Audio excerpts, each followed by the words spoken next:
Are you a martial arts enthusiast? Are you excited about learning martial arts, but unsure where to begin? Do you feel overwhelmed by all the information out there? If so, you're not alone, and I have something special for you. When I first began my martial arts journey, I would spend hours at the library, checking out books and scouring YouTube for training videos. I was eager to learn everything I could. But while discovering new material is easier than ever, connecting the dots and truly understanding what you learn can be a struggle. That's why I've created my school community. Here, I'm building a comprehensive library of techniques organized by skill level, along with follow-along classes designed to enhance your practice. Each class is progressive in nature, ensuring that as you learn new techniques, you build on your existing knowledge, creating a solid foundation. Here's how it works. I divide each training level into concise training weeks.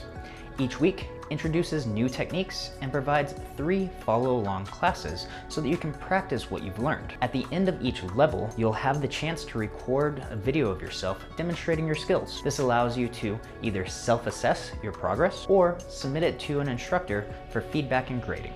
In our community, we focus on 3 distinct martial arts styles: Taekwondo, the way of striking with the hand and foot; Kali, the Filipino martial arts based on sword, stick, and knife fighting; and nunchaku-do, the sport based on the martial arts weapon popularized by Bruce Lee. If you're ready to embark on this martial arts journey and join a supportive, growing community, sign up today, and I can't wait to see you inside.